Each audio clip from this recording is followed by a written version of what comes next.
한 주간 동안도 평안하셨습니까? 예, 오늘 저희가 읽은 본문은 에스겔서 22장 말씀입니다. 지난날 우리가 매일 성경을 통해서 에스겔서를 묵상하고 함께 읽었는데, 오늘 그 에스겔서 말씀 중에서 하나님의 말씀을 함께 나누도록 하겠습니다. 이스라엘 백성들은 하나님의 큰 은혜를 입었던 사람들이었습니다. 이스라엘 민족은 어떤 사람들이었어요? 보잘것없는 작은 민족이었습니다. 자랑할 만한 것이 있어서, 그들이 힘이 있어서, 내세울 만한 것이 있어서 하나님께서 택하신 그런 사람들이 아니었습니다. 우리가 쉽게 생각해 보면 사람은 어떻습니까? 슈퍼마켓에 가서 복숭아를 하나 고르는데도 무엇을 따지지요? 이 복숭아가 큰가? 그리고 또 색깔이 예쁘게 익었는가? 아니면 냄새가 잘 맛있는 냄새가 나는가를 살펴보고 복숭아를 하나 선택하게 됩니다. 사람은 그렇게 보이기에 좋고 좋아 보이는 것들을 선택하는데, 이스라엘 사람들은 사람의 기준으로, 그 눈으로 볼 때에 아주 작고 보잘것없는 그런 민족이었습니다. 그런데 하나님은 사람이 가지고 있는 그런 기준과는 다른 기준을 가지시고 이 이스라엘 백성들을 택해 주셨습니다. 내세울 것이 없고 자랑할 것이 없고 힘이 없는 그런 이스라엘 백성들임에도 불구하고 하나님은 그 백성을 택하셔서 아주 귀한 그런 나무를 심은 것처럼 아끼고 살피고 보호하시고, 또 그로 인해서 합당한 하나님의 백성으로 살기를 원하셨습니다. 그래서 이 하나님의 백성이라는 영광스러운 이름을 이스라엘에게 주신 것입니다. 그런데 이 성경을 보게 되면 하나님의 그런 사랑을 입었고 하나님의 은혜를 입었음에도 불구하고 이 이스라엘은 하나님의 은혜를 잊어버렸다라는 것을 하나님의 말씀이 증거를 하고 있습니다. 그 백성이 눈이 하나님께로만 향하고 하나님만 보기를 원하셨는데, 그 마음이 하나님만 사랑하기를 바라셨는데 썩어질 그 우상을 사랑하고 그것에 마음을 두었다는 것을 성경이 말하고 있습니다. 하나님과 이웃을 사랑하는데 쓰는 그 손과 발을 자신의 탐욕을 위해서 썼다, 그렇게 말씀하고 있습니다. 그럼에도 불구하고 하나님은 그 백성들을 사랑하셔서 마치 부모의 말을 듣지 않고 아주 악한 길을 가는 그 자녀를 책망하고 교훈하는 것과 같이 올바른 길로 말씀하고 또 말씀하고 그러다 되지 않으니까 회초리를 드는 것과 같이 이방 민족을 택하셔서 하나님의 백성을 징계하셨습니다. 사랑하셨는데, 참 아끼고 또 마음을 두고 돌아오기를 바라셨는데, 이방 민족을 택해서 그 사람들로 하여금 그 하나님의 사랑하는 백성들을 치게 하시는 하나님의 마음을 우리가 돌이켜보면 참으로 하나님의 그 마음을 조금이나마 헤아릴 수 있습니다. 오늘 본문에서 하나님은 유다 백성의 죄를 지적하시고 그들에 대한 엄미한 심판을 선포하고 계십니다. 심판을 하시면서도 하나님은 그 백성을 사랑하시기 때문에 회개하고 돌아오시기를 바라면서 이 말씀을 주고 있는 것입니다.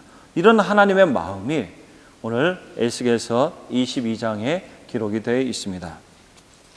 오늘 저희가 다 읽지 않았지만 그저께 이 본문 말씀을 읽어오시라고 이렇게 말씀드렸습니다.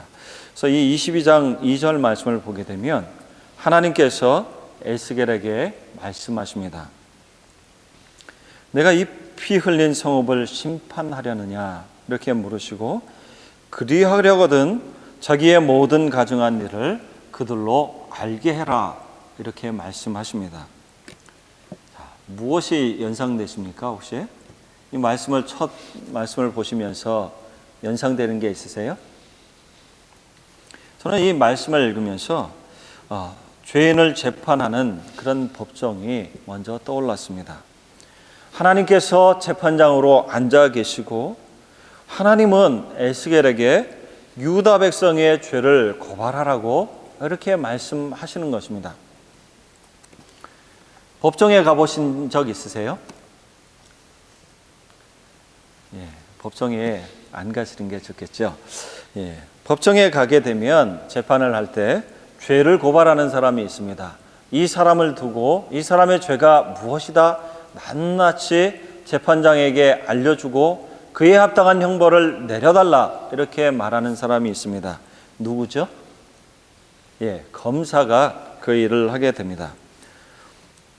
하나님이 재판장으로 앉아 계시는 그 가운데서 하나님의 백성이 이런 죄를 지고 이렇게 범죄했다라는 것을 에스겔을 통해서 고발이 되고 증거가 되고 있는 것입니다. 그래서 이 2절 말씀을 보게 되면 하나님이 예루살렘을 피 흘린 성읍이다 이렇게 말씀하고 있습니다.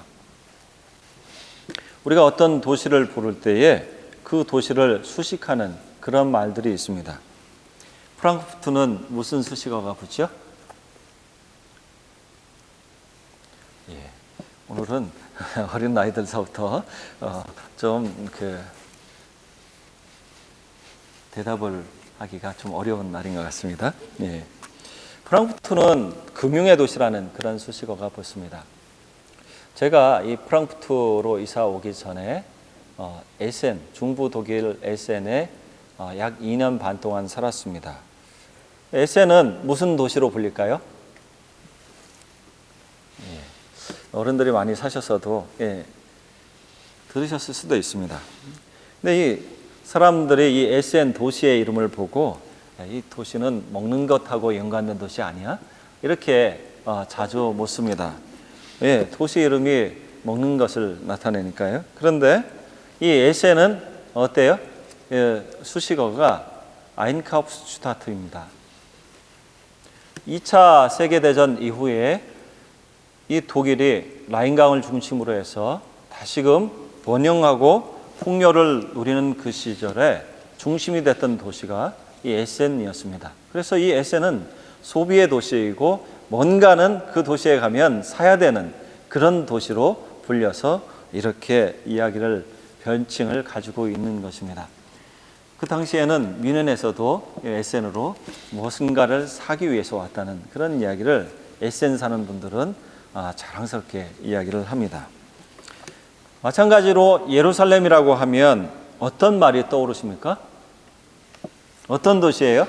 예루살렘은 거룩한 성읍이고 여호와 하나님의 도성이라는 그런 별칭을 가지고 있습니다. 하나님은 그곳에 임재하셨고 그곳은 하나님의 백성들이 살고 있는 곳이었고 그것은 모든 나라 가운데서 하나님만을 자랑하고 하나님을 드러내야 되는 그런 도시였습니다. 그런데 하나님이 이 예루살렘에 대해서 뭐라고 말씀하고 계십니까? 피 흘린 성읍이다 이렇게 말씀하고 있습니다. 부정하게 되었고 거룩하지 못하고 죄악이 가득한 도시다 이렇게 말씀하고 있습니다.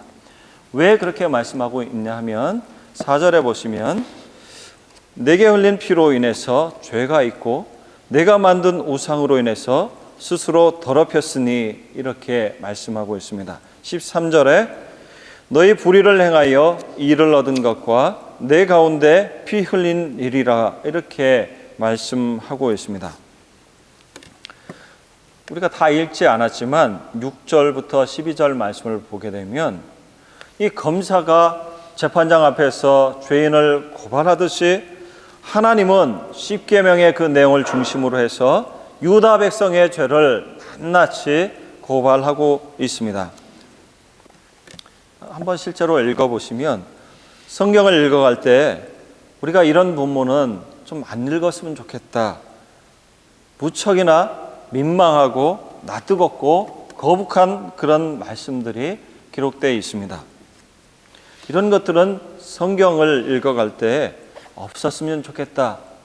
하나님도 그냥 좀 이것은 넘어가시지 하는 것처럼 생각할 때가 있습니다.